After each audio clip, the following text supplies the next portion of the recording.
Saudaraku yang kekasih dalam nama Yesus, firman Tuhan pada hari ini yaitu masih sama dengan topik minggu yang lalu, bagaimana kita menerima mujizat Tuhan. Tentunya banyak di antara kita rindu akan mujizat Tuhan. Banyak di antara saudara perlu mujizat Tuhan. Amin, saudara. Ya. Mujizat Tuhan terjadi kalau Tuhan menjawab doa kita.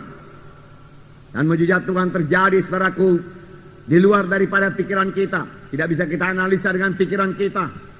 Penyakit-penyakit disembuhkan Tuhan merupakan mujizat Tuhan. Persoalan-persoalan yang diselesaikan Tuhan merupakan mujizat-mujizat Tuhan. Nah, saudaraku, barangkali banyak di antara kita, saudaraku, yang membutuhkan tangan Tuhan langsung menjamah kita. Sehingga mujizat Tuhan berlangsung bagi kita. Bukanlah hati saudara. Firman Tuhan ya dan amin. Firman Tuhan tetap berkuasa. Tuhan yang berjanji itu setia. Dia pasti menepati janjinya sepanjang kita percaya kepada janji Tuhan tersebut.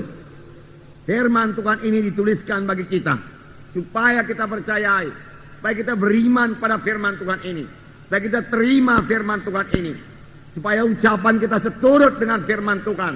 Kita mengakui firman Tuhan dalam hidup kita dan kita mempraktekkan dan kita bertindak seturut dengan firman Tuhan dalam hidup kita, maka kita akan menerima mujizat Tuhan di dalam hidup kita, saudaraku.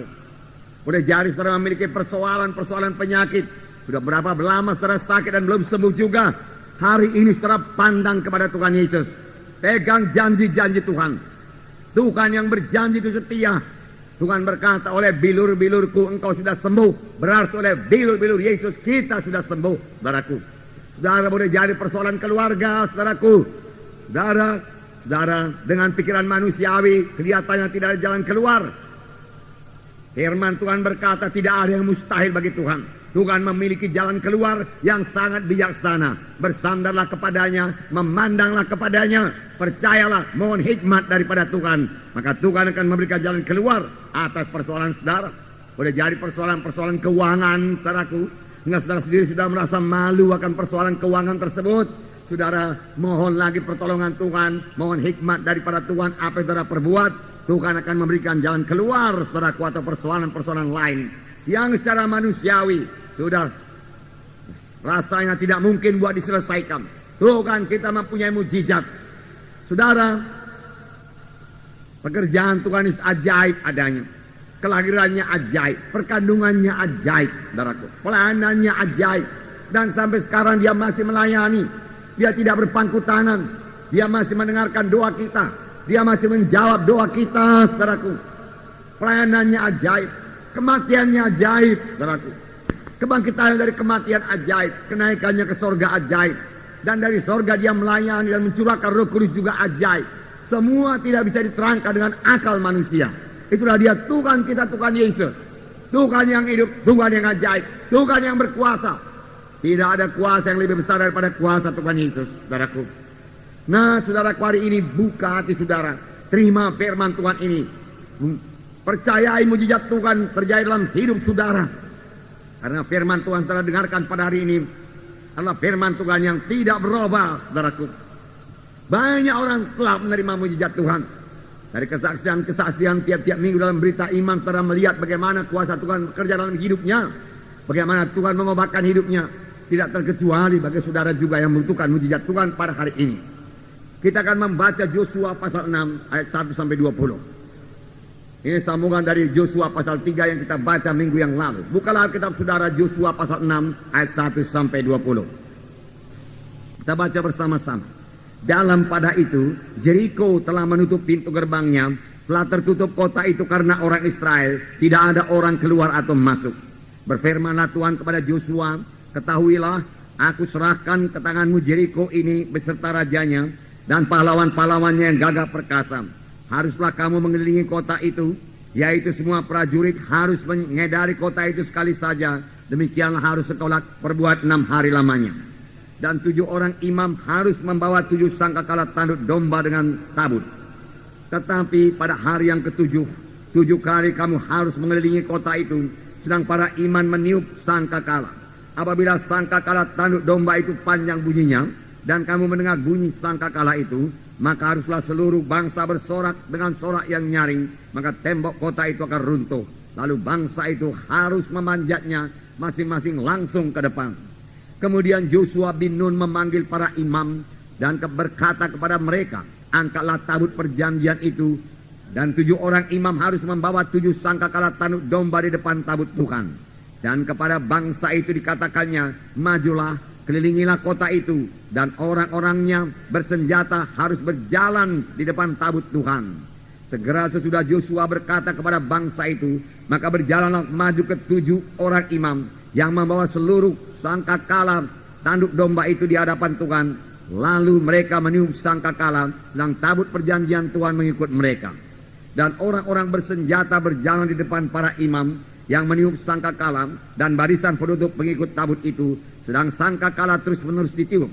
Tetapi Yosua telah memerintahkan kepada bangsa itu demikian, janganlah bersorak dan janganlah perdengarkan suaramu, sepada kata pun janganlah keluar dari mulutmu, sampai pada hari aku mengatakan kepadamu bersoraklah, maka kamu harus bersorak.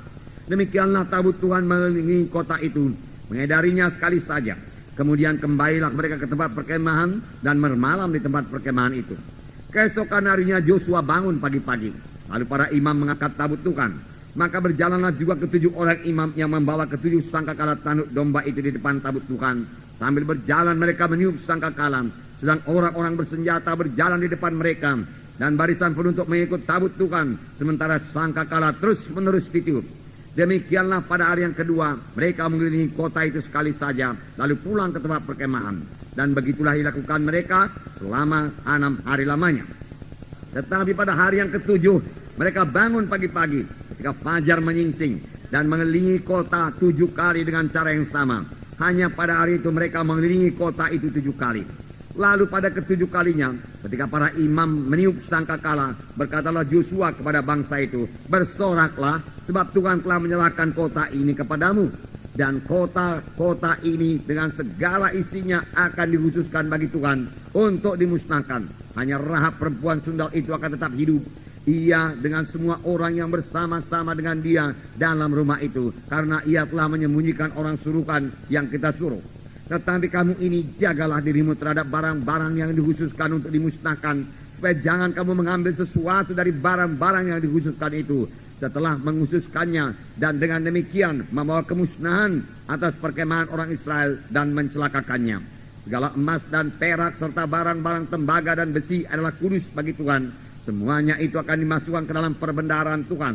Lalu bersoraklah bangsa itu, sedang sangkakala ditiup. Segera sesudah bangsa itu mendengar bunyi sangkakala, bersoraklah mereka dengan sorak yang nyaring. Maka runtuhlah tembok itu, lalu mereka memanjat masing-masing ke dalam kota, masing-masing langsung ke depan dan merebut kota itu. Luar biasa mujizat Tuhan, saudaraku. Luar biasa. Nah, firman Tuhan di sini dikatakan, berfirmanlah Tuhan kepada Yosua, ketahuilah aku telah menyerahkan Yeriko ke dalam tanganmu beserta dengan rajanya dan pahlawan-pahlawannya. Ini terjemahan dalam bahasa Inggris. Dalam bahasa Inggris dipakai perkataan, aku telah menyerahkan Yeriko dengan rajanya dan pahlawan-pahlawannya dalam tanganmu. Padahal saudaraku, Yosua masih di luar daripada Yeriko. Orang Israel masih berada di luar Yeriko. Mereka masih berbaris-baris di luar Yeriko. Yeriko tertutup pintunya. Yeriko memiliki benteng yang besar, benteng yang teguh, benteng yang tinggi. Saudara, jadi menurut pikiran manusia, saudaraku, seperti laporan daripada 10 pengintai itu, bentengnya sampai ke langit, kita tidak bisa mengalahkannya. Itu benar.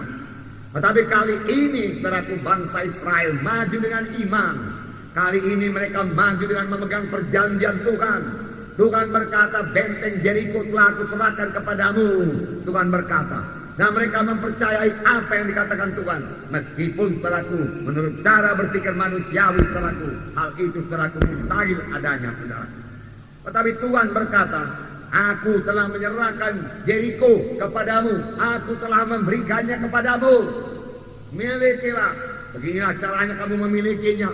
Dan Tuhan menerangkan bagaimana caranya mereka memiliki kota Yeriko itu saudaraku. Tapi secara lahiriah, mereka masih berada di luar Yeriko. Benteng Yeriko masih tertutup, saudaraku. Gerbangnya dikunci, serdadu-serdadunya siap bertempur. Tetapi inilah dia cara Allah bekerja, saudara. Biarlah kita mempercayainya.